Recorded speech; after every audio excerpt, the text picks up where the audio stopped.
નમસ્તે મિત્રો, સોનેરી મીઠાઈમાં આપ સૌનું ખૂબ ખૂબ સ્વાગત છે। તો આજે હું લઈને આવ્યો છું ફાફસ્ટાની સોનપાપડી। ફાફસ્ટા કહો કે ફેફસ્ટા એક જ વાત છે।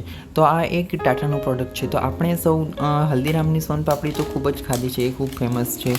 તો હું આ એક નવી લઈને આવ્યો છું કે જોઈએ આપણે એની ક્વોલિટીને ને ટેસ્ટને મેચ કરી શકીએ નહીં।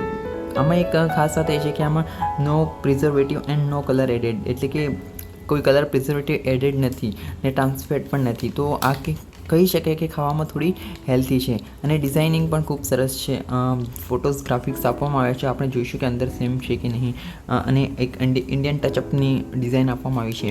પ્યોર વેજ પ્રોડક્ટ છે। તો આ પ્રમાણે પેકેજ છે। આપણે પહેલાં ઓપન કરી લઈએ, પછી પાછળની ડિટેલ્સ જોઈશું। તો અંદર આ પ્રમાણેનો ડબ્બો છે। તો આપણે આને પછી જોઈશું એક વખત ક્વિક ડિટેલિંગ આની જોઈ લઈએ। તો અહીં પેકેજની પાછળની બાજુ આ પ્રમાણેની છે। અહીં ઇન્ગ્રેડિયન્ટ્સ આપવામાં આવે છે, તો તમે વિડીયો પોઝ કરીને ઇન્ગ્રેડિયન્ટ્સ જોઈ લેજો। ને એની નીચે FSSAI licence number, customer care વગેરે આપવામાં આવ્યા છે। અહીં બારકોડ છે, એની પ્રાઇઝિંગ છે। આની પ્રાઇઝિંગ છે 70 રૂપીસ, 200 ગ્રામના 70 રૂપિયા છે। તો પ્રાઇઝિંગ ઠીકઠાક છે। અહીં એની એક્સપાયરી એન્ડ પેકિંગ ડેટ છે ને અહીં આપણે ઇન્ગ્રેડિયન્ટ્સ લખવામાં આવ્યા છે।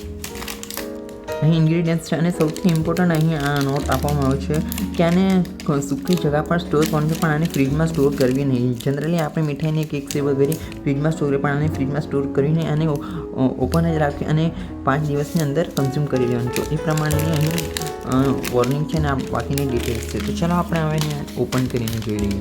તો પેકેટ ઓપન કરતાં અંદર આ પ્રમાણેની સોનપાપડી છે। થોડી લાવા જો આમાં થોડી તૂટી ગઈ છે, બાકી ટોટલ 3 છે, ટોટલ 12 સોનપાપડી છે। ચાલો આપણે એને ટેસ્ટ કરી જોઈએ। લુકમાં પણ સેમ હલ્દીરામ જેવા રેશા રેશા છે, પણ એનાથી તો સારી જ દેખાય છે।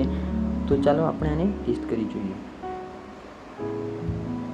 ટેસ્ટમાં ખૂબ સરસ છે, હલ્દીરામ કરતાં ટેસ્ટ આનો સરસ છે। તો એક કહી શકાય કે હલ્દીરામને એક બેટર કોમ્પિટિશન આપી શકે એમ છે। વેલ હેન્ડલિંગ નથી એટલે તૂટી ગઈ છે, બાકી ટેસ્ટમાં ખૂબ સરસ છે, એકદમ મેલ્ટી છે, વધારે સ્વીટ નથી, જઈને તરત જ મેલ્ટ થઈ જાય એ પ્રમાણેની છે। રેશા રેશા છે, ખૂબ સરસ છે, આમાં ઇલાયચી અને કોપરું પણ દેખાઈ રહ્યું છે। તો એ રીતે જોતાં ખૂબ જ એક પ્રેક્ટિકલ અને સારી મીઠાઈ છે। તો આને ડે ટુ ડે યુઝ કે ગિફ્ટિંગ માટે પણ વાપરી શકાય છે। તો મને તો આ ખૂબ ગમી, તમે પણ ટ્રાય કરી છે। તમને કેવી લાગી મને જરૂરથી કમેન્ટમાં જણાવજો। ધન્યવાદ।